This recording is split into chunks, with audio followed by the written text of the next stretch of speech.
है तो दिखेगा।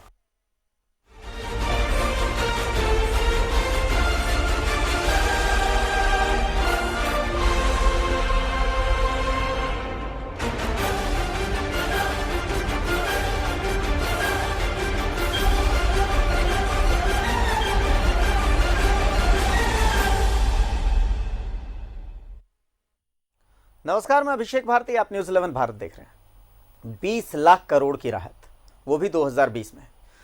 लॉकडाउन में सुस्त पड़ी अर्थव्यवस्था को प्राणवायु देने की एक कोशिश मानी जाए तो कुछ गलत नहीं है, पर यह प्राणवायु कितना काम करेगी? मैं एक आम आदमी हूं, मेरे लिए इस राहत पैकेज के क्या मायने हैं? आप एक आम आदमी हैं, आपके लिए इस राहत पैकेज के क्या मायने हैं? आज इसे ही समझने की कोशिश करेंगे इस खास कार्यक्रम राहत @2020 में।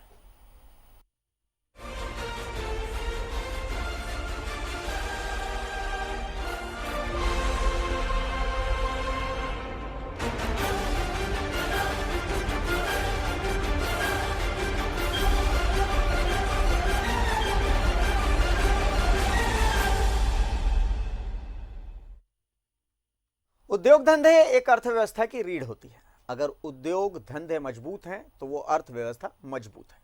अगर छोटे उद्योग धंधे बहुत ज्यादा मजबूत हैं तो वो अर्थव्यवस्था और ज्यादा मजबूत है, क्योंकि छोटे उद्योग धंधे सीधे आम लोगों से जुड़े रहते हैं।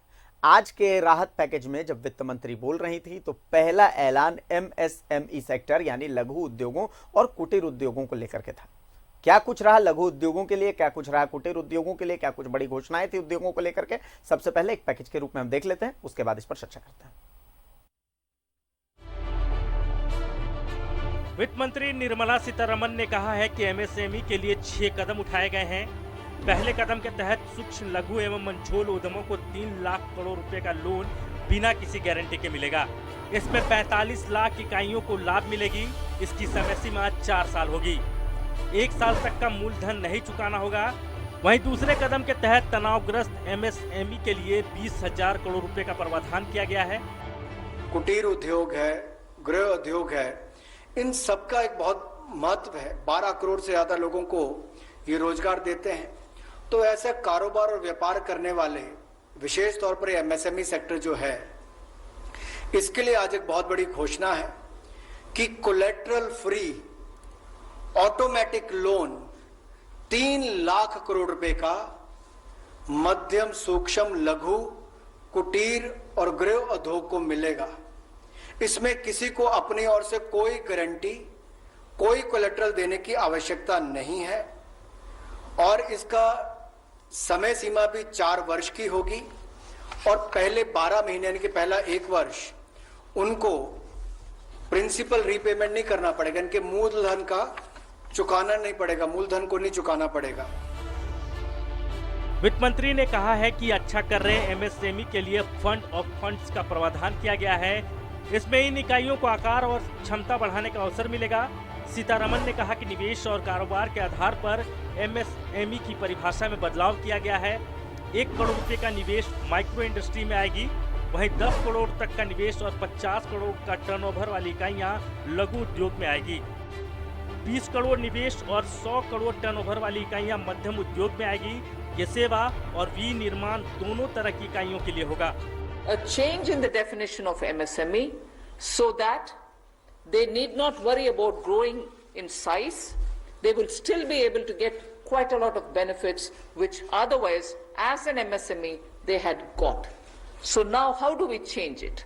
I told you why we are changing the definition. How are the changes being brought about? What exactly is the change which is coming in? The change is that investment limit which defined an MSME is being revised upwards. So you can be a slightly more larger invested company, but you're still going to be considered only as an MSME. And then I'll come to the amounts which is shown in the chart there. But the idea is even with an increased investment, you'll still be defined only as an MSME. You shall not get out of the benefit which is given to you as an MSME. Second is additional criteria to define an MSME is being brought in. And that criteria is based on turnover. So that is being brought in newly now. Earlier it was only investment size. Now investment size and or additional turnover size is being brought in.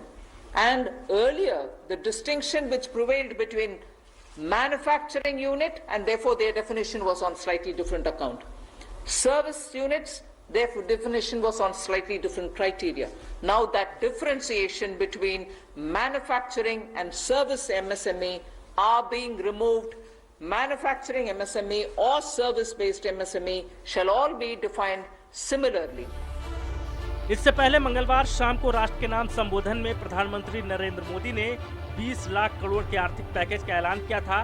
PM ने कहा कि 20 लाख करोड़ का यह package आत्मनिर्भर भारत अभियान को नई गति देगा। सरकार के इस फैसले से देश की विकास यात्रा को कितना आत्मनिर्भरता या भारत अभियान को गति मिलेगा, ये कहना फिलहाल मुश्किल इसलिए क्योंकि अब ऐसी एमएसएमई को मजदूरों की कमी झेलनी पड़ेगी।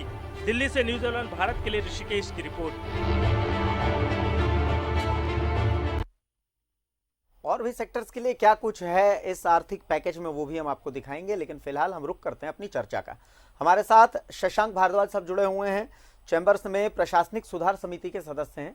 किशोर शाहदेव साहब हमारे साथ जुड़े हुए हैं, कांग्रेस से ताल्लुक रखते हैं, और साथ ही हमारे साथ झारखंड मुक्ति मोर्चा से सुप्रियो भट्टाचार्य साहब जुड़ चुके हैं। सभी मेहमानों का बहुत बहुत स्वागत है।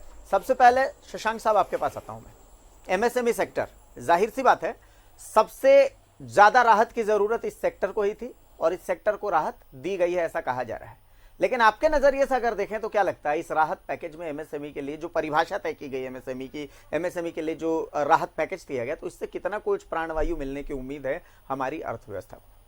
बिल्कुल मिलेगी, क्योंकि एमएसएमई सेक्टर के पास आर्थिक संसाधन ज़्यादा नहीं होते। ऐसे में सरकार अगर उन्हें आर्थिक सहायता देने की बात कर रही है, एमएसएमई के जो परिभाषा है उसमें परिवर्तन किया गया है, तो इससे साफ प्रतीत होता है कि सरकार की पूरी इच्छा है कि एमएसएमई सेक्टर की जो आवश्यकताएं हैं, कोरोना के कारण जो उनको संकट झेलना पड़ रहा, उनके लिए जो भी चीज़ संभव वो करे, और इस दिशा में बहुत अच्छे विजन के साथ एक प्रगतिशील अप्रोच के साथ सरकार ने निर्णय लिया। आर्थिक पैकेज ऐलान से ज्यादा ये लोन मेला की तरह लग रहा था कि हाँ इसे इतना लोन दे दिया, उसे उतना लोन दे दिया, इस तरीके से। नहीं, देखिए, इसको लोन नहीं कहेंगे, ये एक तरह का आर्थिक संकट है तो आर्थिक सहायता देनी ही पड़ेगी, उसको आप कोई दूसरे तरीके से ले नहीं सकते। हाँ, ये आप कह सकते हैं कि चूंकि ज्यादा जोर आज के जो प्रेजेंटेशन था उसमें कितना लोन दिया उस पर था, लेकिन ये आंकड़ा इसलिए बताना आवश्यक हो जाता कि लोगों को पता चले कि सरकार के पास क्या व्यापक कार्य योजनाएं, क्या व्यापक धनराशि मुहैया करा रही है और कैसे एमएसएमई सेक्टर को बचाए ताकि जो रोजगार है उस पर ज्यादा घातक नकारात्मक प्रभाव नहीं पड़े, इसलिए ऐसा किया गया है। चलिए, सुप्रियोदा हमारे साथ जुड़े हुए हैं। सुप्रियोदा, अगर आज के आर्थिक पैकेज को देखा जाए तो क्या इसे झारखंड मुक्ति मोर्चा किस तरीके से देख रही है?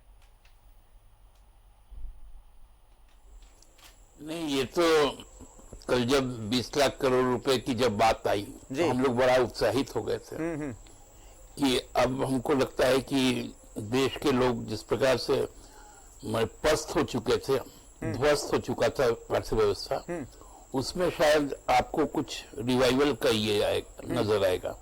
आप देखिए, आज हमारी माननीय वित्त मंत्री जी ने जब अपनी भाषण शुरू किया तो उन्होंने सबसे पहले जो चीजें जोड़ी वो 1,70,000 करोड़ रुपए के जो गरीब कल्याण योजना था वो भी चूंकि इस 20 लाख के पैकेज में ही है, तो उसको जब उन्होंने बताने लगे तो सबसे पहले उन्होंने बताया कि हमने गेहूं कितना का दिया, हमने दाल कितना का दिया। तो इस तरह से शुरू है दाल का कीमत बताना, गेहूं का कीमत बताना इस वक्त में, और उसको पैकेज में लाया गया। तो दाल और चावल का भी दाम जोड़ के पैकेज कीजिएगा तो बड़ा मुश्किल होता है। साथ में गैस कितना दिए, उसमें कितना पैसा गया। क्या जो मेन एमएसएमई का ही बात है जो 3 लाख करोड़ रुपए दिए गए, इसमें देखिए एक सुंदर बाजीगरी की गई है आंकड़ों के साथ में। आप देखे होंगे जो लघु उद्योग है, लघु उद्योग, सूक्ष्म उद्योग और आपको जो मध्यम उद्योग, सबका डेफिनेशन को बदलने के नाम पर कहीं ना कहीं आपके जो भी बड़े पूंजी के लोग हैं उनको इसका सीधा बेनिफिट दिया गया, उसका डेफिनेशन को चेंज करते हुए। ठीक है, आपने उनको कहा कि बिना गारंटी का हम 20% आपको एक्स्ट्रा पैसा देंगे वर्किंग कैपिटल के तौर पर, जो 4 साल के लिए होगा और 1 साल तक उसका कोई भुगतान नहीं करना पड़ेगा। ये बातें पूरी बाजीगरी की इसलिए मैं कह रहा हूँ, जैसे आप डिफाइन कर देंगे, उसको डिफाइन आज से हो गया है, जो माइक्रो लेवल के जो सूक्ष्म उद्योग है वो जो 25 लाख रुपए के थे वो अब बढ़ के 1 करोड़ रुपए के हो गए, और जो सर्विस सेक्टर में जो 10 लाख रुपए का था वो भी बढ़ के अब 1 करोड़ रुपया हो गया। इसमें होगा क्या, जो छोटे लोग हैं, जो छोटे, जो जिनको हम लोग माइक्रो फाइनेंस कहते हैं, जिनके साथ सिवाय कुटीर उद्योग के साथ जुड़ा होता है, घरेलू कामगारों के साथ जुड़ा होता है, वो अब डिप्राइव होंगे। अब उसमें जो है, जो पहले स्मॉल इंडस्ट्रीज थे, जिनका पहले का था आपका टारगेट था 1 करोड़ का, अब उसको डायरेक्ट बेनिफिट मिलेगा माइक्रो का। तो ये जो बाजीगरी हुआ, ये कहीं ना कहीं जाकर लोगों को राहत कम देगी। और आप ये जो 32 लाख रुपए दे रहे हैं, ये 3 लाख रुपए जो दे रहे हैं, जी जी 3 लाख करोड़ रुपए, सॉरी 3 लाख करोड़, तो ये कहां से दे रहे हैं? आप वही पैसा दे रहे हैं, आप वही पैसा दे रहे हैं जो 8,50,000 करोड़ रुपए आपने लिक्विडिटी के नाम पर कुछ दिन पहले आरबीआई से दिया था जी। क्योंकि ये पैसा तो अल्टीमेटली बैंक के ही थ्रू आएगा। तो अब आपका बताइए कि नयापन जो हम लोगों को चाह रहे थे कि नयापन कुछ हम लोगों को देखने को मिलेगा, 20 लाख रुपए का इतना बड़ा महा पैकेज और ऐतिहासिक कदम, हमको लगता है अल्टीमेटली ये जब ग्राउंड में आएगा तो वही ढाक के 3 पात और आम आदमी के लिए ठन गोपाल। ढाक के 3 पात और आम आदमी के लिए ठन गोपाल। किशोर साहब भी हमारे साथ जुड़े हुए हैं। किशोर साहब, कितना सहमत हैं सुप्रियोदा साहब? कल जो घोषणा प्रधानमंत्री जी ने किया 20 लाख करोड़ के राहत पैकेज का, और आज बड़ी बेसब्री से हम लोग भी इंतजार कर रहे थे कि किस उद्योग को क्या दिया जाए। लगातार हम लोगों ने ये मांग किया कि भारत की जो अर्थव्यवस्था है उसकी रीढ़ लघु सूक्ष्म उद्योग है, एमएसएमई है, और 6.5 करोड़ एमएसएमई देश के अंदर में कार्यरत हैं एक आंकड़े के अनुसार, और 11 करोड़ लोग इससे रोजगार प्राप्त कर रहे हैं। लॉकडाउन का अगर हम 50 दिन का आकलन करें तो प्रतिदिन 30,000 करोड़ रुपया एमएसएमई को नुकसान हो रहा है। जी बिल्कुल। और ये नुकसान सिर्फ लॉकडाउन के पीरियड में लगभग 15 लाख करोड़ रुपया हो जाता है। उसका क्षतिपूर्ति आप कर रहे हैं 3 लाख करोड़ से जी, यानी कि 20% आप पैसा उसमें इन्वेस्ट कर रहे हैं, वो आप लोन दे रहे हैं उस उद्योग को, कोई राहत नहीं दे रहे हैं। आप 30 सितंबर तक आपको आईटी रिटर्न फाइल करना है, उसको आप 30 नवंबर तक कर दीजिए। जो आपको अभी जीएसटी जमा करना है वो आप जून तक कर दीजिए। तो ऐसा कुछ भी नयापन नहीं है कि हम इसके रिवाइवल के लिए कुछ करने जा रहे हैं। और ठीक ही कहा कि सब चीज को आपने, प्रधानमंत्री जी ने कल साफ साफ संकेत दिया था कि ये जो पैकेज है इसमें जो पहले दिया गया था ये सारा जुड़ जाएगा और ये फुल प्रूफ ओवरऑल पैकेज इतने का आएगा। 10% ऑफ जीडीपी का पैकेज अनाउंस किया गया है। ये सबसे मिनिमम हो सकता था जो माननीय प्रधानमंत्री जी ने अनाउंस किया है, जबकि संकट इससे बड़ा है जी। संकट इतना बड़ा है कि आप 50 दिन के लॉकडाउन खत्म होने के बाद भी अगर आप अचानक काम शुरू करना चाहेंगे तो उसको बाजार मिलने में, उसको उद्योग को चालू करने में कितना समय लगेगा, ये अभी कोई कितना भी अर्थव्यवस्था को आप तेज कर बता नहीं सकते कि आप कितने दिन इसमें लगेंगे और कब जाके ये स्टेबिलिटी में आएगा। तो कहीं ना कहीं हो सकता है कि एक कदम सरकार ने, केंद्र सरकार ने बढ़ाया है और इस पर आशंका है कि पैकेज वाला जो बात आता है जब, तो ये आशंका बनी रहती है कि ये पैकेज का सिस्टम धरातल पर कितना जाएगा और कितने इससे लोगों को लाभ मिलेगा। तो कहीं ना कहीं आप ये देखिए कि पहले भी कई पैकेजेज अनाउंस हुए हैं और उसका लाभ लोगों को तक नहीं पहुंच पाया। तो ये भी एक आशंका बनी रहती है। लेकिन फिर भी अगर जो बातों की चर्चा हम लगातार करते आ रहे थे उस पर केंद्र सरकार ने एक कदम अगर बढ़ाया है, लेकिन नाकाफी है, लेकिन बढ़ाया जरूर है और इसको धरातल पर अगर उतरे तो थोड़ा तो एक तिनका का काम कर सकता है। शिवपूजन जी भी हमारे साथ जुड़ चुके हैं। शिवपूजन जी बीजेपी से ताल्लुक रखते हैं, बहुत बहुत स्वागत है शिवपूजन जी। आपने सुन लिया सुप्रियोदा के आंकड़ों की बाजीगरी कह रहे हैं, और किशोर जी की बात भी आपने सुन ही ली, उन्होंने कहा कि धरातल तक कितना पहुंचता है इसको लेकर के उनके मन में संशय भी है। अब आपकी बात। देखिए, मैं समझता हूं कि अभी भी जो एक राजनीतिक दल की जो सीमा होती है, मुझे लगता है कि इस विषम परिस्थिति में जो फैसले हो रहे हैं उसमें इस सीमा से ऊपर उठना चाहिए दलों को। और ये तो सत्ता चला रहे हैं, राज्य में इनकी सत्ता है। मैं समझता हूं कि जिस प्रकार की बातें दोनों सत्ताधारी दल के लोगों ने की है, ये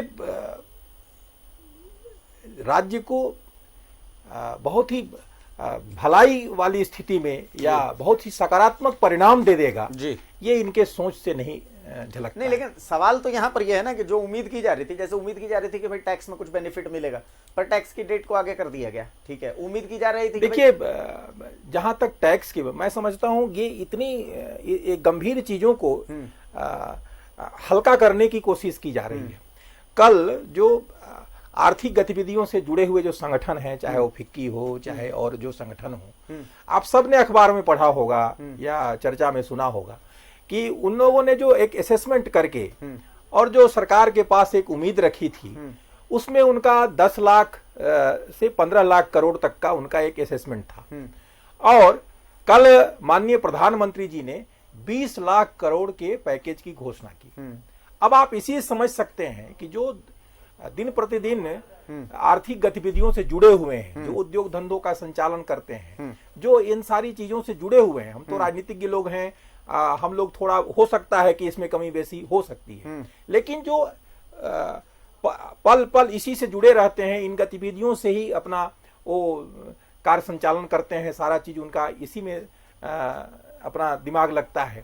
ऐसे लोगों ने भी 10 लाख 15 लाख करोड़ की कल्पना की थी और उसमें 20 लाख करोड़ का पैकेज, मैं समझता हूं यह पूरे देश के लिए एक स्वाभिमान, सम्मान और एक देश को बल प्रदान करने वाला यह पैकेज है।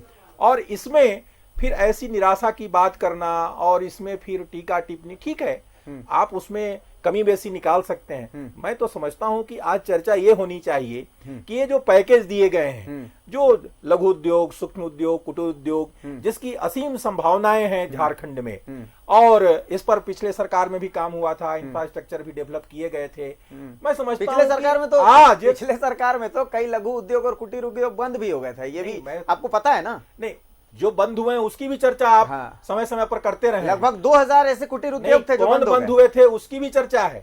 कौन उद्योग बंद हुए थे और किन कारणों से बंद हुए थे। वो वैश्विक मंदी के दौर में वैसे उद्योग जैसे ऑटोमोबाइल क्षेत्र का उद्योग, वो सारे बंद हुए हैं। उसके पार्ट्स पुर्जे बनाने वाले उद्योग कुछ बंद हुए हैं, प्रभावित हुए थे। कोरोना से भी ज्यादा वैश्विक कोई परेशानी थी क्या? नहीं, कोरोना के पहले भी ये दौर आया है और ऑटोमोबाइल क्षेत्र में जो दौर आया था मंदी का, उससे पूरा विश्व प्रभावित हुआ था, उसमें भारत भी प्रभावित हुआ है। लेकिन उस दौर से हम इसको न जोड़ें। चलिए, मैं आज जो चर्चा करने के लिए हम लोग बैठे हैं, आज चर्चा ये हो। मैं एक मिनट में एक बार अर्जुन मुंडा कुछ कह रहे हैं। अर्जुन मुंडा से खास बातचीत की है हमारे संवाददाता ऋषिकेश मौजूद है अर्जुन मुंडा जी के साथ। क्या कुछ कह रहे हैं एक बार हम सुना देते हैं दर्शकों को इस आर्थिक पैकेज को लेकर के, उसके बाद इस चर्चा को आगे बढ़ाते हैं।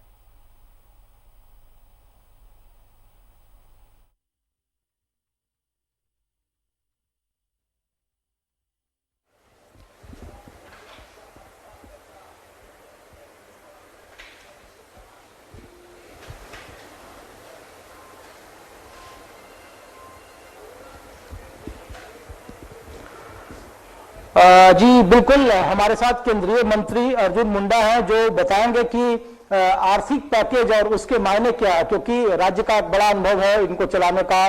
जो प्लान एग्जीक्यूट होते हैं वो कैसे होते हैं जमीन पर, अगर कोई योजना अगर केंद्र से मिलती है या फिर किसी योजना के क्रियान्वयन को कैसे राज्य में उतारा जाता है, क्योंकि केंद्र की कोशिश यही है कि आम लोगों तक, एक निचले पायदान तक पहुंचे। हमारे साथ केंद्रीय मंत्री और पूर्व मुख्यमंत्री हैं, उन्हीं से समझते हैं इस आर्थिक पैकेज के क्या मायने हैं, कितना वो कारगर होगा देश की इकोनॉमी को बढ़ाने में। सर, लोग सवाल पूछ रहे हैं, आज वित्त मंत्री जी ने प्रधानमंत्री के ऐलान के बाद बहुत सारे ऐलान किया। 3 करोड़ का उन्होंने कहा कि हम ऋण देंगे, 300 करोड़ का, पीएफ, ईपीएफ, लघु उद्योग कुटीर उद्योग को बढ़ाने के लिए उन्होंने बहुत सारे पैकेज कहा। किस तरीके से इस पैकेज को देखते हैं, देश की अर्थव्यवस्था को पटरी पर लाने? देखिए, माननीय प्रधानमंत्री ने जो पैकेज कल घोषणा किया है 20 लाख करोड़,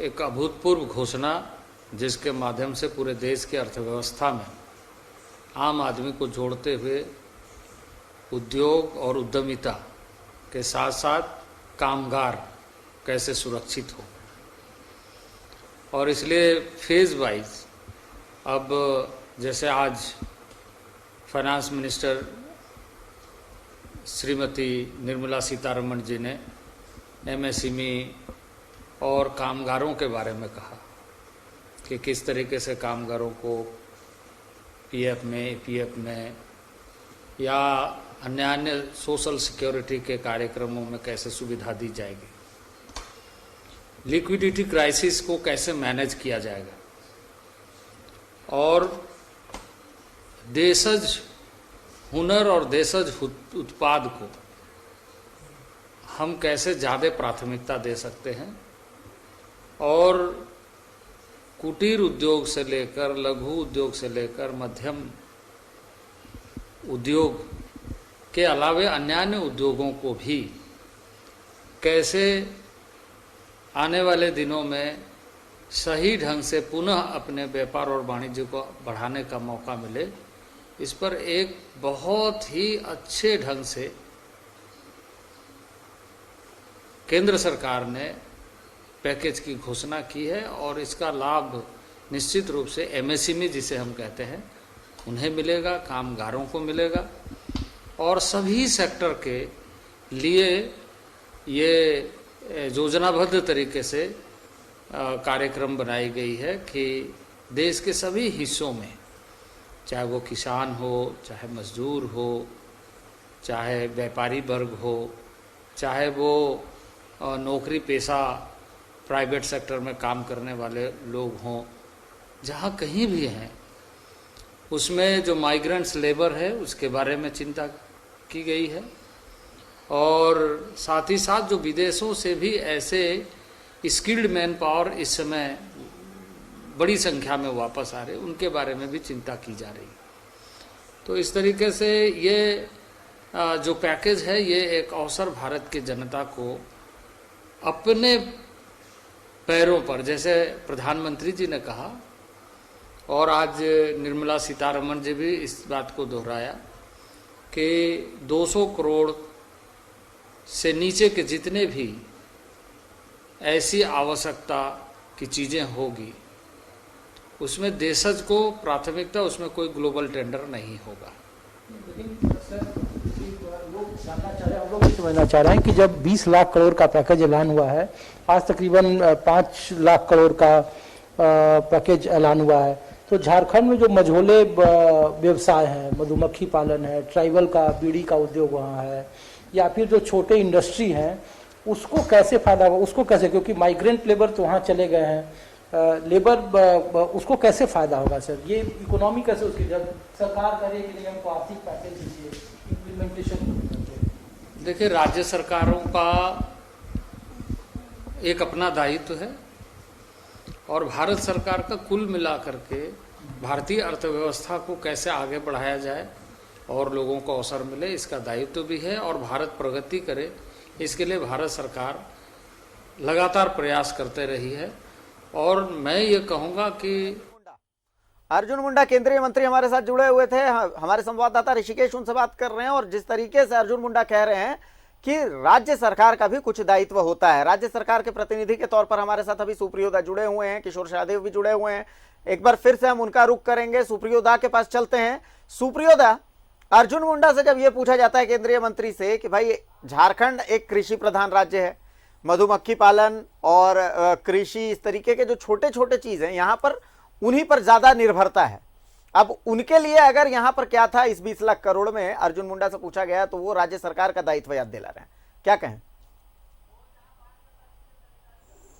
नहीं, देखिए, निश्चित तौर पे जो कुटीर उद्योग है, सूक्ष्म उद्योग है, और इस पे हम लोग बहुत सकारात्मक तौर पे हम लोगों ने काम शुरू भी कर दिया। आप देखे होंगे कि हम लोगों ने सबसे पहले कहा कि हम अपने लोगों को केवल लाएंगे नहीं यहाँ पर, हम अपने लोगों को यहाँ पर नियोजित करेंगे। उस दिशा में माननीय मुख्यमंत्री जी ने आप ही खबर चलाए हैं कि लैक रिसर्च इंस्टीट्यूट गए थे कि ला से हम कितने लोगों को जोड़ पाए, तसर से हम कितने लोगों को जोड़ पाए, मधुमक्खी पालन। मैं इसलिए कह रहा हूँ कि ये जो उद्योग है ना, इसी को माइक्रो इंडस्ट्री कहा जाता है, कुटीर इंडस्ट्री कहा जाता है।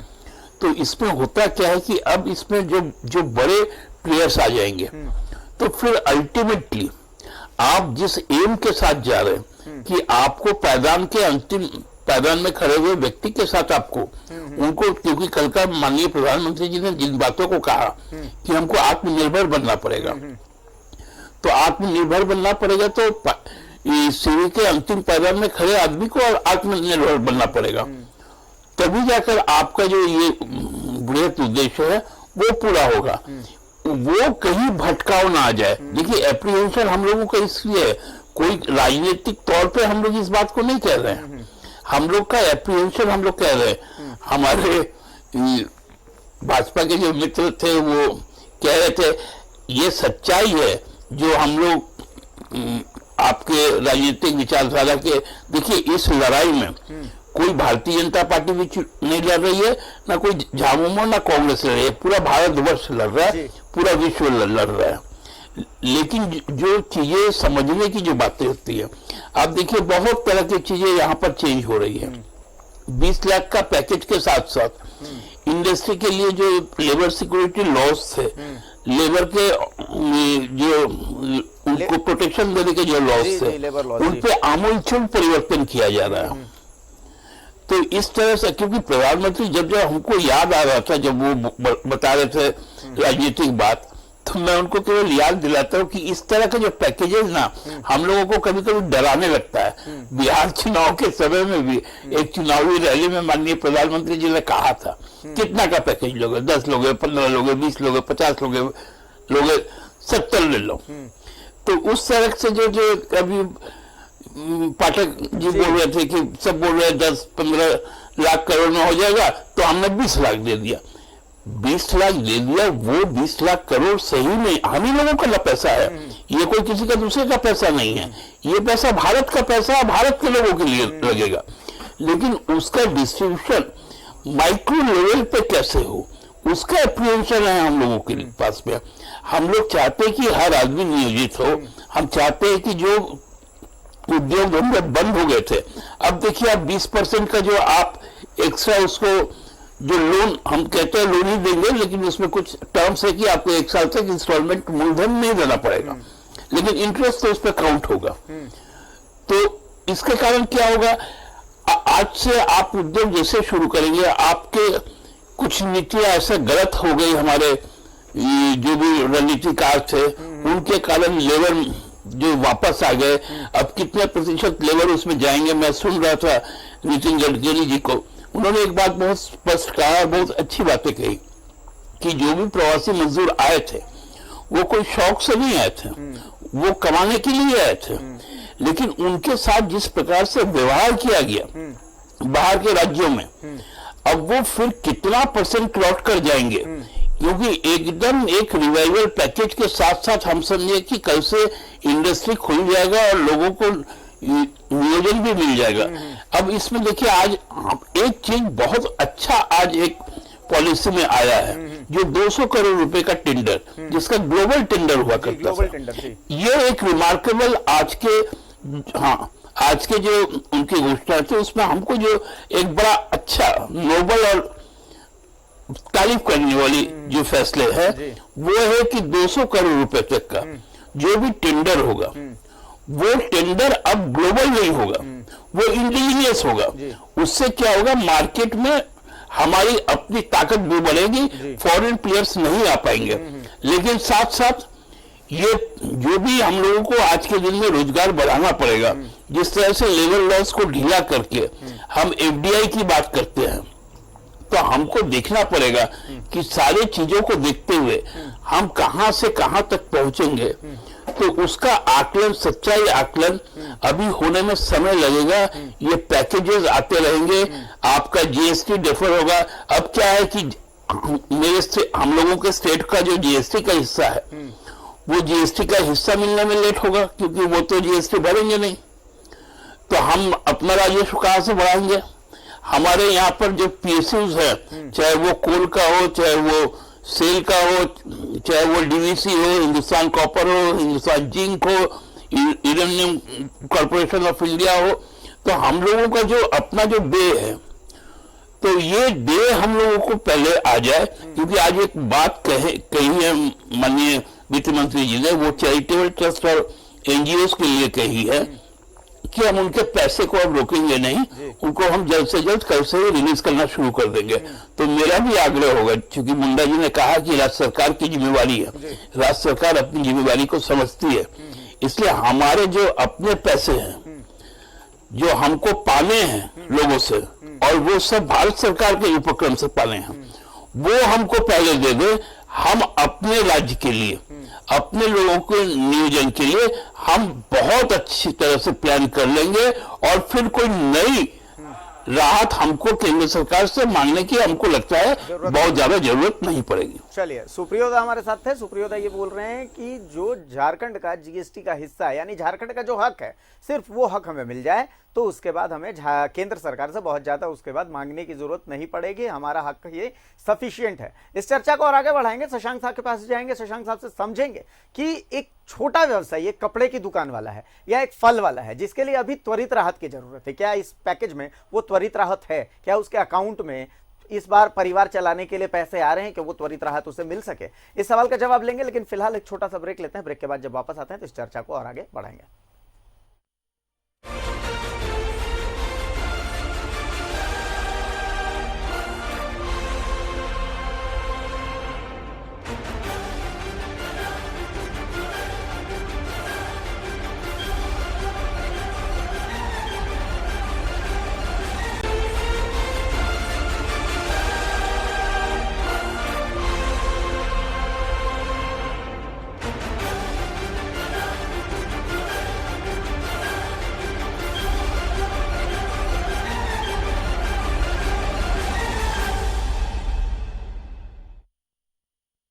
ब्रेक के बाद एक बार फिर स्वागत है आपका इस खास कार्यक्रम में। मैं एक बहुत आम आदमी हूं। इस राहत पैकेज में मेरे लिए क्या है? क्या मेरी ईएमआई हर महीने जो जाती है वो नहीं जाएगी? क्या मेरी तनख्वाह अगले महीने भी मुझे मिलेगी? क्या मैं अपने बच्चों के लिए कपड़े खरीदता रहूंगा? ऐसे कई सवाल हैं, जिन सवालों के जो जवाब हैं वो मुझे अब तक समझ में नहीं आ रहे हैं, और इन्हीं जवाबों की तलाश हम करने की कोशिश भी कर रहे हैं। आखिर वो जो मजदूर जो पैदल चलकर मुंबई से झारखंड तक आ रहे हैं, रांची तक आ रहे हैं, गिरिडीह जा रहे हैं, क्या उन मजदूरों को इस राहत पैकेज से अभी फायदा होगा? क्या आज रात उनके घर में रोटी बनेगी? ये तमाम सवाल हैं जिस पर हम चर्चा कर रहे थे। शशांक जी के पास चलते हैं, शशांक जी के साथ इस पर। शशांक जी, एक फल बेचने वाला, एक छोटा सा फल बेचने वाला है जो रांची के मेन रोड पर फल की दुकान लगाता है।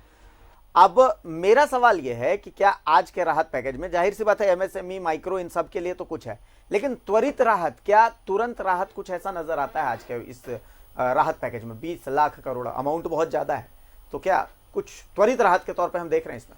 नहीं, देखिए, त्वरित राहत तो सरकार ने काफ़ी दी। आप देखेंगे कि पैसे भी ट्रांसफ़र किए जनधन योजना में, फिर खाद्यान्न का भी प्रबंध किया, और जो भी संभव था किया। पर जाहिर सी बात है ना, वो सफिशिएंट तो नहीं है, क्योंकि सफिशिएंट होता तो वो जो पैदल आ रहे हैं मजदूर, जिन्हें खाने को नहीं मिल रहा है, जो रोटी लेकर के और ट्रेन की पटरियों पर कट जा रहे हैं, शायद उन लोगों को वो पैसे नहीं मिले, तभी तो ये स्थिति है। नहीं, देखिए, बात जहाँ तक ये है कि उनके पास वो सुविधाएं नहीं थी, उसमें काफ़ी लोगों ने ये भी कहा कि उनका भावनात्मक लगाव भी उनको लेकर है। मेरे पास एक फ़ोन आया था कि कुछ बॉम्बे में लोग फंसे हुए हैं। मैंने उनसे बात की, उन्होंने कहा कि हम यहाँ ठीक है, लेकिन हमें अपना घर आने का मन कर रहा है। मैंने कहा आप क्या करोगे कि वहीं मिलो, गाओ, खेलो, नाचो, खुश रहो, उसी कम्युनिटी में अपना जियो, क्योंकि आप आओगे और फिर आपको जाना पड़ेगा। तो हम इस दृष्टिकोण से सारी चीजों को नहीं देख सकते। फिर बात आती है कि कितने, सिर्फ इसी दृष्टिकोण मैं पूरा कर रहा हूँ। मैं मतलब मेरा सवाल एक बार सुन लीजिए कि जैसे अपर बाजार में एक गंजी पैंट की दुकान वाला है, बहुत छोटा सा वो एक गुमटी सा दुकान रखे हुए, तो उसके लिए इस राहत पैकेज में तो कुछ है ही नहीं है। देखिए, जब अर्थव्यवस्था चलेगी तभी कुछ हो पाएगा। अनुदान की अर्थव्यवस्था नहीं चलाई जा सकती। तो जब प्रारंभिक समय में अनुदान की आवश्यकता थी, सभी किया, राज्य सरकार ने भी किया, केंद्र सरकार ने भी किया, सब ने मिलकर किया, लेकिन ये स्थिति ज्यादा समय तक नहीं चल सकती। हम जब भी कोई बात करते हैं तो हमें हमेशा ध्यान रखना चाहिए कि सरकार के आर्थिक संसाधन क्या है, उसकी भी एक सीमा है। अगर ऐसा नहीं रहता तो फिर आदमी काम नहीं करता, सबके अकाउंट में पैसे जाते और सब आराम से रहते। तो अर्थव्यवस्था को खोलने, चलाने और उसको गतिमान करने के लिए आर्थिक पैकेज की आवश्यकता है, क्योंकि जो इतने दिनों तक बंद रहे हैं आर्थिक उद्योग, दुकानें या अन्य व्यवसाय, उससे काफी हद तक धन का प्रवाह रुक गया। और जब तक वो धन का प्रवाह नहीं चलेगा, जब एक आपको मेरे को सैलरी मिलेगी, प्रॉफिट होगा, तब तो हम फल खरीदेंगे। कितने दिन आप फल वाले को पैसा देके जी? बस यही सवाल है मेरा, यही सवाल है कि आपको और मुझे तो चलिए सैलरी मिल जा रही है, हम ठीक हैं, लेकिन मैं कह रहा हूं कि वो जो दुकान वाला है उसको जरूरत है कि भाई एक मजदूर के पास क्रय शक्ति होगी तभी तो वो एक गंजी खरीदेगा, अपने लिए एक बढ़िया सी गंजी खरीदेगा, एक टी शर्ट खरीदेगा अपने बच्चे के लिए। जब उसके पास पैसे ही नहीं रहेंगे तो वो आखिर खरीदेगा नहीं। लॉन्ग पीरियड के लिए तो ये प्लान बहुत अच्छा है। मैं आपको अब उत्तर दे रहा हूं। देखिए, बात यह है कि फिर पैसे उसके पास आएंगे कहां से? सरकार दे। सरकार कितने दिन देगी? सरकार की आर्थिक स्थिति भी सीमित होती है, सोचने में बड़ा लगता है। 5 लाख करोड़ रुपया का घाटे का बजट 10 साल से भारत की सरकार दे रही है, कितना पैसा आएगा? तो सरकार के पास एक ही उपाय है कि अर्थव्यवस्था खुल जाए, धन का प्रवाह हो, दुकानें खुले, रोजगार बढ़े, आपको सैलरी मिलेगी, मुझको मिलेगी, हम जाएंगे मजदूर को कोई काम बोलेंगे, उसको पैसा मिलेगा, वो जाके गंजी खरीदेगा, राशन खरीदेगा। और मैं फिर आपको बता रहा हूँ, अगर आप पूरा आकलन करेंगे तो एक सामान्य निम्न जो परिवार होता है उसका प्रतिमाह खर्च खाद्यान्न में ज्यादा नहीं होता। उसको ज्यादा कठिनाई होती है अगर उसको घर का भाड़ा देना पड़े या और अतिरिक्त जो खर्चे होते हैं। तो अभी की परिस्थितियों में जीवन यापन के लिए जो उसकी आवश्यकता करीब वो सरकार के तरफ से, राज्य सरकार और केंद्र सरकार या सामाजिक संगठन भी इसमें आ गए हैं, सारा समाज मिलके एक अतुलनीय उदाहरण पेश किया भारत ने कोरोना से लड़ने के लिए। तो ये जो, और हम एक पक्षीय चीजें नहीं रखे, हम ये भी देखें कि आर्थिक संसाधनों की सीमा है और जो प्रवासी मजदूर आ रहे हैं उसका बहुत ज्यादा प्रतिशत नहीं आ रहा। अगर आप नंबर ऑफ माइग्रेंट लेबर का आप आंकड़ा लें और कितने वापस आ रहे हैं, अब बुरा मानने की बात नहीं, हम कई बार चीजों को बढ़ा के दिखा देते हैं। हम ये फोटो तो खींच रहे हैं कि वो साइकिल से जा रहा है, पर जिसने उसकी फोटो खींची क्या उसने उसकी सहायता की? वो कर सकता था, सक्षम आदमी था। तो हम चीजों को परिप्रेक्ष्य में देखें। हर कोई भी कार्य करने की, सरकार हो, हम हो, पक्ष हो, प्रतिपक्ष हो, व्यवसायी हो, सबकी एक सीमा है। ऐसा नहीं हो सकता कि आप सब कुछ समस्या विहीन बना दें और सारी चीजें बहुत सरलता से चलते रहे। बहुत बड़ा संकट है बीमारी का की जो प्रकृति है बड़ी घातक है, क्योंकि ये ऐसी बीमारी नहीं कि मुझको और मेरे को कुछ होगा, मेरे से इनको फैल जाएगा, आपको फैल जाएगा। तो इसमें सोशल डिस्टेंसिंग जरूरी थी, चीजों को बंद करना जरूरी था, लेकिन ये चीजें ज्यादा दिन तक नहीं चल सकती। तो हमको पर्याप्त सावधानी के साथ करना पड़ेगा। और पैकेज इसलिए आवश्यक है कि अगर पैकेज नहीं देंगे तो चीजें शुरू ही नहीं हो पाएगी। तो इसलिए पैकेज लाया गया है, इसको इसी परिप्रेक्ष्य में देखना चाहिए। रही बात इसको आम अमला पहनाने की, तो वो तो राज्य सरकार, केंद्र सरकार दोनों को मिलकर काम करना पड़ेगा और समाज को भी अपना सहयोग देना होगा, व्यवसायिक संगठनों को भी देना होगा। ये बहुत बड़ी बात आपने कही कि समाज को अपना सहयोग तो देना ही होगा। किशोर जी, देखिए, 2-3 बातों की चर्चा हो रही है। एक तो जो माननीय केंद्रीय मंत्री ने कहा दायित्वों के संदर्भ में, राज्य सरकार की अपनी दायित्व है। राज्य सरकार स्वाभाविक है कि संघीय ढांचा में सबकी अपनी अपनी दायित्व है। अभी 3-4 दिनों से जो केंद्र सरकार के या तो स्पेशल ट्रेन चलाने की बात रही हो या आर्थिक पैकेज का ऐलान करने का रहा हो, तो ये बात सही है कि कोरोना से खिलाफ जंग में एक भारतीय ने लड़ा है जी। और ये लड़ाई निचले स्तर पर लड़े गए हैं, जिला में, ब्लॉक में लड़े गए हैं। कुछ दिनों से केंद्र सरकार की दायित्व जो है वो सामने आ रही है, चाहे अप्रवासी मजदूरों को ट्रेन मुहैया कराने को लेकर के हो, उसमें भी कई तरह की बातें हुई, और उसके बाद ये पैकेज जो आया है उसको लेकर के। अब ये पैकेज में तुरंत किसको क्या राहत मिलेगा, कुछ चीजें हैं जो इसमें जोड़े जा रहे हैं। चाहे जनधन योजना में 52,000 करोड़ रुपया जो ट्रांसफर किए गए, 500-500 रुपया, या उज्ज्वला में किए गए, या प्रधानमंत्री कृषि जो सहायता देने किसानों को किए गए, या आप कहिएगा कि आयुष्मान भारत में किए गए। कहने का मतलब जो ऑन गोइंग सरकार के स्कीम्स हैं जिसको ऑलरेडी सरकार, केंद्र सरकार की ओर से लोगों को कल्याण के लिए, राहत के लिए दिए जाते रहे हैं, तो उन चीज़ों को भी आप इसमें अगर लेके चलेंगे तो ये तो आपदा का समय है, संकट का समय है। तो ऐसे समय में स्वाभाविक तौर पर इमीडिएट, जो आपने चर्चा की, इमीडिएट अगर उनके हाथों में अगर पैसा जाता है या बैंकों में जाता है, खातों में जाता है, तो ये एक बहुत बड़ा सहायक सिद्ध हो सकता है। आप एक जो दिहाड़ी मजदूर हम कहते हैं, प्रतिदिन कमाते हैं तो रात में खाते हैं, जाहिर सी बात है। अब 50 दिन से वो बैठे हैं, तो ये है कौन कितना उसको खाना खिला सकता है। तो ये जरूरी है कि जीवन के साथ साथ जीवन चलाने के भी संसाधन की आवश्यकता है, और ऐसे समय में सबको अपनी दायित्व को समझते हुए चीज़ों को आगे ले जाने की आवश्यकता है। तो राज्य सरकार, जहाँ तक झारखंड की बात करें, तो राज्य सरकार के माननीय मुख्यमंत्री हों, चाहे और भी जो इसमें शामिल दल हैं, लगातार मांग करते रहे हम लोग कि केंद्र सरकार पैकेज दे हमें। केंद्र सरकार से इसके पहले जो 1,70,000 करोड़ का पैकेज आया था, उसमें झारखंड को 284 करोड़ रुपया मेडिकल इक्विपमेंट खरीदने के लिए दिया गया था, और उसके बाद कोई सहायता केंद्र की ओर से नहीं मिला है। आज जो चीजें आई है सामने, इसके बाद राज्यों को क्या मिलेगा? आपने जो चर्चा की कि इमीडिएट जो सबसे निचले पायदान में लोग हैं उनको क्या मिलेगा, तो ये अभी चीजें विस्तार पूर्वक देखने से पता चलेगा। अभी तो बताया गया है कि एक एक सेक्टर पर अलग अलग दिन में जो है सो केंद्र सरकार के वित्त मंत्री के द्वारा बताया जाएगा। आज जो बताया गया वो मूल रूप से जो पहले खर्च किए गए हैं वो राशि, और जो आज जो एमएसएमई को जो सहयोग करने की बात कही गई है, ऋण देने की जो बात कही गई है, वो राशि की चर्चा हुई। शिवपूजन जी, मैं सवाल एक कर रहा हूं, और ये सवाल अब मैं खुद से जुड़ा कर रहा हूं, शायद मुझे यहां नहीं करना चाहिए पर फिर भी कर रहा हूं, कि मैं एक मध्यम वर्गीय परिवार से आता हूं। अगर 50 दिन मुझे तनख्वाह न मिले तो शायद मेरे घर वाले भी मुझे खाना खिलाने से इनकार कर देते हैं, और मैं उम्मीद करता हूं कि शायद सरकार मेरे बारे में सोचेगी, पर सरकार ही मेरे बारे में नहीं सोचती। ना मुझे जनधन अकाउंट में, मेरे जनधन अकाउंट में पैसे आते हैं, ना मेरे बारे में किसी टीवी डिबेट में चर्चा होती है। आखिर मेरे बारे में सरकार कब सोचेगी? इस 20 लाख करोड़ में मेरे बारे में क्या है? मेरे बारे में कुछ नहीं। अभी त्वरित अगर मुझे अपना परिवार चलाना है तो मैं कैसे चलाऊं? देखिए, जितने भी पैकेज की घोषणा हुई है, हर पैकेज में हर सेक्टर के लोगों का ख्याल रखा गया है। अब मैं एक छोटा उदाहरण दूं, जैसे आपने कहा भूख की चर्चा की आपने कि भूख लगी है, हमको खाना चाहिए। अब भोजन बनेगा कैसे? तो भोजन के लिए चावल है, दाल है, फिर ईंधन की आवश्यकता है, फिर हमें सब्जी चाहिए, और उसके लिए भी फिर उसकी बनने की एक समय सीमा है।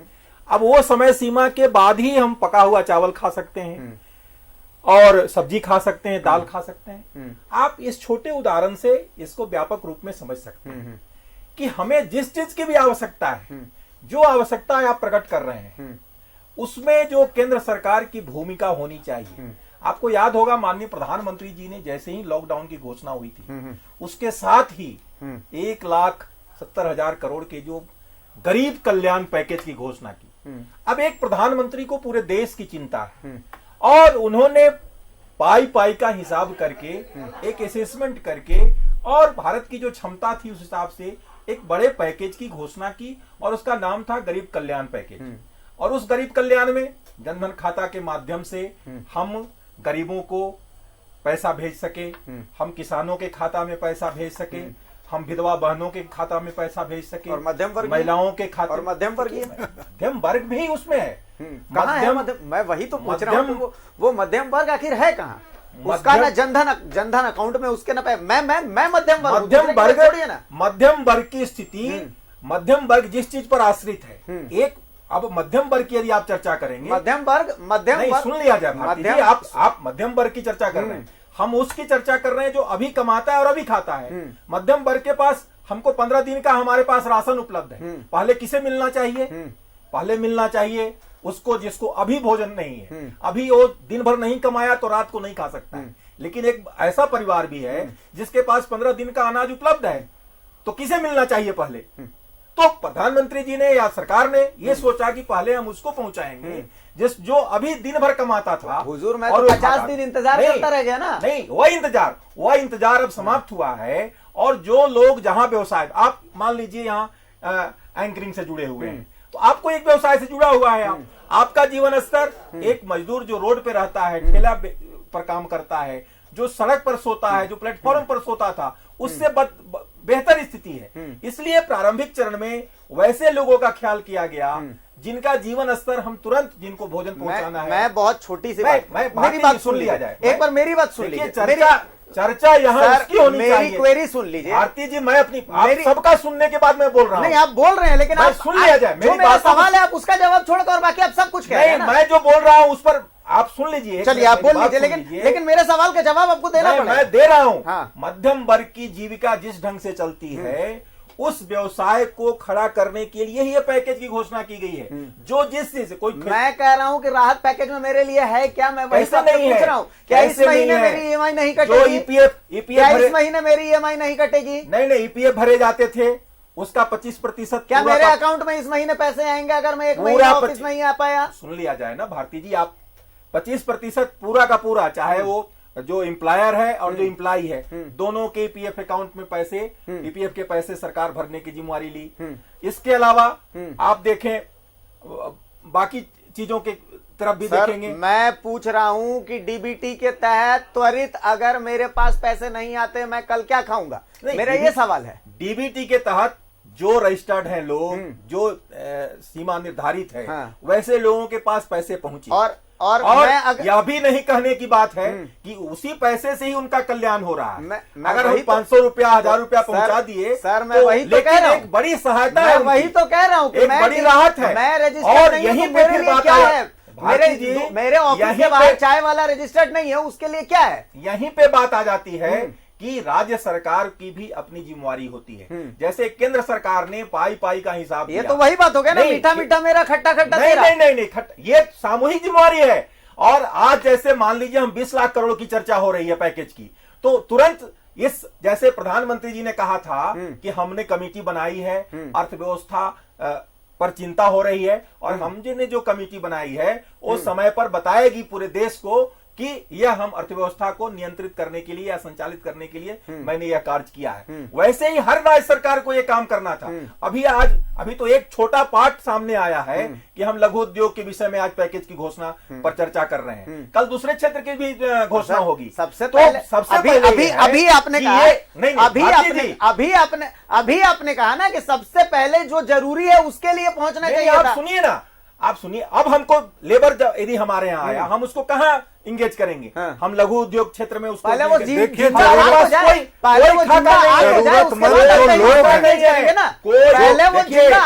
जरूरतमंद जो लोग हैं वैसा दिखावा कांग्रेस पार्टी जैसा दिखावा सुन लीजिए, ये सरकार नहीं कर सकती है। रेलवे टिकट का पैसा दिखा करके हमने रेलवे टिकट, सुन लीजिए, रेलवे टिकट का भाड़ा दिया है, ये काम नहीं कर सकते हम। तो आप दिए होते तो हमको जरूरत क्या पड़ती? आप अगर दिए होते, अगर आप दिए होते तो हमको देने की जरूरत नहीं पड़ती। कल शाम खाया था, वो जिंदा रहेगा तब तो आप उसको नौकरी दीजिएगा। कमाल की आप बात कर रहे हैं। मैं मध्यम वर्ग की बात कर रहा हूं, मैं मजदूर की बात कर रहा हूं, तो आप कुछ और बात कर रहे हैं। मजदूर कैसे नहीं, मजदूर की चिंता हुई? मजदूर का काम मजदूरी की तरफ, आप बताइए ना कि मजदूरों को ही सब कुछ मिला होता, मजदूर के लिए क्या है? कैसे नहीं आता? 20 लाख करोड़ के पैकेज में मजदूर के लिए क्या है, मुझे ये बताइए। आज एक पार्ट का अभी तो जो सबसे जरूरी है पहले उसको आप आगे चलाएंगे ना। अगर मजदूर जिंदा ही नहीं रहेगा तो एमएसएमई क्या करेगी? किसके लिए एमएसएमई? एक सेक्टर की चर्चा हुई है आज, और केंद्र सरकार ने जो अपनी जिम्मेवारी निभाई है कि कैसे हम लघु उद्योग, कुटीर उद्योग को खड़ा करें, कैसे भारत को हम स्वावलंबी बनावें, कैसे हम स्थानीय उत्पाद को बढ़ावा दें। इस क्षेत्र में जो हमको कार्य करना है उसमें केंद्र सरकार ने बढ़ चढ़ करके पहल किया है। अब राज्य सरकार अगर इसी प्रकार का रोड मैप बना के रखे कि हमको ये अगर थोड़ा और बढ़ा देते आप, हम में ये कमी है, हम आप इतना दे रहे हैं, हमको और दे दीजिए, ये तो कोई आंकड़ा ही नहीं है, कोई खाका ही नहीं है राज्य सरकार के पास। आज चर्चा इस पर होनी चाहिए थी। चर्चा तो माननीय प्रधानमंत्री जी, चर्चा तो इस पर भी होनी चाहिए कि लघु उद्योगों की हालत हुई क्यों? चर्चा तो इस पर भी होनी चाहिए ना कि अनप्लान्ड नोटबंदी क्यों लाई गई, अनप्लान्ड जीएसटी अचानक से क्यों लाद दिया गया, जो आज तक लोगों को समझ में नहीं है। अगर चर्चा करेंगे तो चर्चा बहुत दूर तक जाएगी। नोटबंदी अनप्लान नहीं लाई गई है, वो केंद्र सरकार के जिम्मे था। नोटबंदी का 5 फायदे गिना दीजिए आप मुझे। नोटबंदी अनप्लान नहीं, नोटबंदी का 5 फायदे गिना दीजिए आप मुझे। बहुत ही फायदे हुए हैं उसके। बता दीजिए। अब आप इसको आप नोटबंदी से ले जाएंगे, जाहिर सी बात है। नोटबंदी से बहुत बड़े फायदे हुए हैं। काला धन जो छिपा हुआ था, कितना काला धन निकला आंकड़ा है, कितना काला धन, वो तो सारा जो नोटबंदी आपने की वो तो सारा माल जो है वो बाहर निकल गया। तकिया और बिस्तर के नीचे छिपा हुआ रहता था, जो कैश अलमीरे में बंद रहते थे, जो बैंक सिस्टम से बाहर थे, वो सारे के सारे पैसे सिस्टम में आए, वो सिस्टम में आए। आतंकवादियों के पास जो पैसे थे वो पकड़े गए, उग्रवादियों के खाते में जो पैसे थे वो पकड़े गए। आप उसको नोटबंदी के चीज को इससे मत जोड़िए, वो बहुत बड़ा फैसला था और देश हित में फैसला था। लगता है मनोज तिवारी वो सुनने लगे शिवपूजन साहब। नहीं, चलिए किशोर जी बोलिए। मैं कह रहा हूँ प्राथमिकता के तौर पर आप इनसे पूछिए ना, राजस्थान के मुख्यमंत्री जी ने उनसे कल भी ही कह दिया, उनसे भी पूछूंगा, पर आप उनकी तरफ सवाल क्यों डाइवर्ट करते हैं? मैं आपसे भी पूछूंगा, सरकार अभी आपकी है तो मैं आपसे पूछूंगा। उससे पहले 10 साल पहले तक मैंने उनसे सवाल किया, पर अभी मैं आपसे सवाल करूंगा। सरकार आपकी है। भारती जी गहलोत जी के मन की बात निकल गई, पैकेज से खुश होकर उन्होंने कहा कि बहुत अच्छा काम हुआ है। और जब यहाँ देखिए प्राथमिकताएं जो अच्छी बात बदल गई, जो अच्छी बात हुई है उसकी तो बात ही नहीं कहाँ हो रही है, वो तो सुप्रीम कोर्ट होनी चाहिए। जो अच्छा हुआ वो तो मेरा काम है, जो नहीं हुआ उस पर आपका ध्यान लेके जाना। राज्य सरकार जनता को अच्छी चीज की तारीफ करूंगा तो जो नहीं हुआ उस पर सवाल भी उठाऊंगा। राज्य सरकार जनता को बताए कि हमने ये तैयारी कर रखी है, हमने ये उद्योग लगाने की बात की है, तो हमने श्रम कानून को बदला है। कोई रोड मैप नहीं है, कोई भी रोड मैप नहीं है। आपकी सरकार बता रही है पीएम केयर कहाँ यूज हो रहा है, आपकी सरकार बता रही है। मैं पूछ रहा हूँ, चलिए बताइए कितने पीपीई किट बने, कितने मास्क आपने बनवाए यहाँ देश पूरे जिम्मेवारी के साथ बता रही है। इनको शायद पता नहीं है, अभिषेक जी इनको पता नहीं है। राज्य सरकार ने बताया कि हम मनरेगा के तहत कुछ नहीं बता रहे हैं, समावेश करेंगे। आप तो बताइए, उनकी तो छोड़िए, रोजगार पाई का हिसाब दे रहे हैं। वही तो मैं पूछ रहा हूँ। चलिए आप मुझे यही बताइए का हिसाब दे रहे हैं, केयर का कहाँ योजना बता रहे हैं, जनता को विश्वास में ले रहे हैं। देश में कितने पीपीई किट हैं, देश में कितने वेंटिलेटर्स हैं आपात स्थिति के लिए हमारे पास? पूरी स्थिति बताई गई, बताइए पूरी स्थिति बताई गई, बताइए पूरे देश की स्थिति बताई गई। हमारे पास कितने संसाधन हैं, कितने पीपीई किट हैं, सारी चीज बनाए। प्रधानमंत्री जी ने इस पर बात नहीं किया, कभी इस पर बात नहीं किया। 3 lakh PPE kit per day बनने लग गए। एक मैंने कल बताया ना, अरे कल अब आपका लॉकडाउन खत्म बताएंगे, कल क्या बताया आप पहले कब बताया? आपके यहाँ कितने खर्च हुए, कितने कमी हुई? आप दूसरे देशों में देखिए, जो भी प्रधानमंत्री आते हैं, राष्ट्रपति आते हैं, वो बताते हैं। देखिए भारती जी, सामने से क्वेश्चन होता है, पक्ष मत बनिए, उसका आंसर देता है। लेकिन मैं आपसे सवाल पूछ रहा हूँ तो आप सवाल को दूसरी तरफ लेके जा रहे हैं। मैं आपसे सवाल पूछ रहा हूँ तो आप सवाल को दूसरी तरफ लेके जा रहे हैं। पक्ष बनेंगे मैं आपसे सिंपल सा सवाल पूछा आपसे। आप केंद्र में आपकी सरकार है, मैंने आपसे सिंपल सा सवाल पूछा। मैं किशोर जी से भी पूछूंगा कि झारखंड जो मजदूर है उनसे पैसे लिए गए, उसका जिम्मेदार कौन था, ये बताया जाए ना। लेकिन अभी आप तो बताएं आज इसमें मजदूर के लिए क्या है। अगर आज रात मुझे खाना नहीं मिलेगा तो मेरे लिए इसमें क्या है, नहीं सवाल पूछूंगा। उद्योग धंधे शुरू होंगे, शशांक जी कुछ कहना चाह रहे हैं, शशांक जी बोलिए। देखिए आजकल किसी भी चीज को आर्थिक दृष्टि से ही देखना पड़ेगा। हम बातें बड़ी बड़ी कर ले, अनुदान की अर्थव्यवस्था हमने देख ली, सामाजिक अर्थव्यवस्था हमने देख ली, साम्यवाद देख लिया, कम्युनिज्म देख लिया, पूंजीवाद सब देख लिया, लेकिन अंततः यही सामने आया कि अर्थ ही प्रधान है। हम कुछ भी बोले, क्योंकि उसके बिना कोई इकोनॉमी सर्वाइव नहीं कर सकता। तो सरकार की प्राथमिकता यही होनी चाहिए या होती है कि हम अर्थ को अच्छा रखें, अर्थव्यवस्था को अच्छा रखें, उद्योग धंधे अच्छे से चले। आज एक गुजरात या दिल्ली का आदमी क्यों झारखंडी से समर्थ है? क्योंकि वहाँ उद्योग है, संसाधन थोड़ी है। दिल्ली में कोई खनिज थोड़ी मिल रहा है, गुजरात में कोई खनिज थोड़ी है। तो जब तक हम आर्थिक संसाधन अच्छे नहीं करेंगे तो हर चीजों को अब आर्थिक दृष्टिकोण से देखना होगा। आपका चैनल भी आर्थिक दृष्टिकोण से चलता है। हम खोखली बातें कितनी भी कर लें कि ऐसे कर दे वो, और अनुदान आधारित अर्थव्यवस्था लंबे समय तक नहीं चला जाए। तो हमारा ये मानना है कि सभी सरकारें मिलके कैसे आर्थिक व्यवस्था अच्छा हो इस पे काम करें, कोऑर्डिनेशन की जरूरत है। हाँ, मिलके करें। दूसरी बात जो ये हर संकट एक अवसर भी होता है, सब जानते हैं इसको। तो अभी जो प्रवासी मजदूर आ रहे हैं उनके लिए कैसे राज्य में ही कोई ग्रामीण अर्थव्यवस्था या उनके द्वारा रिलेटेड अर्थव्यवस्था खड़ी की जाए, कृषि आधारित, गौ आधारित, मधुमक्खी पालन आधारित, मत्स्य पालन आधारित, यहाँ कैसे झारखंड के परिप्रेक्ष्य में बात कर रहा हूँ कि कैसे यहाँ पे कारखाने लगे। हमारे काफी बार ये कहा जाता था कि साइकिल लुधियाना में बनती है और लोहा झारखंड में बनता है, तो ये इसका इंटीग्रेशन हो सकता है। इस तरह से एक विशेष कार्यदल बने जिसमें मुख्यमंत्री सभी चीजों को प्लान ऑफ एक्शन की जरूरत अपने संज्ञान में रखे, उद्योगपतियों से बात करें, विशेषज्ञों से बात करें। और ये एक बड़ा अवसर है कि मैं सिर्फ अभी झारखंड की बात कर रहा हूँ, यही बहुत बड़ी बात आपने कही कि एक बड़ा अवसर है। चलिए, आप वक्त का थोड़ा सा अभाव है हमारे पास, आप सभी का बहुत बहुत शुक्रिया कि आप हमारे साथ जुड़े, इस चर्चा में आपने हिस्सा लिया। कुछ अच्छी बातें सामने आई, कुछ सवाल भी ऐसे हैं जो अनसुलझे रह गए, लेकिन उम्मीद है कि भविष्य के गर्त में उनके जवाब जरूर हैं। तो सभी बातों से एक ही बात निकलती है कि एक प्लान की जरूरत है, उस प्लान के सहारे ही हम आगे बढ़ें। तमाम राज्य सरकार और केंद्र सरकार दोनों एक कोऑर्डिनेशन के साथ काम करें, क्योंकि अमूमन मकसद तो यही है कि भाई आम आदमी का भला हो। तो हम यही उम्मीद करते हैं कि लॉकडाउन के बाद एक नया भारत अवसर के रूप में इस वक्त को निकालेगा और हम एक सशक्त भारत के रूप में उभरेंगे, एक सशक्त झारखंड के रूप में उभरेंगे। इसी के साथ मुझे इजाजत दीजिए, नमस्कार।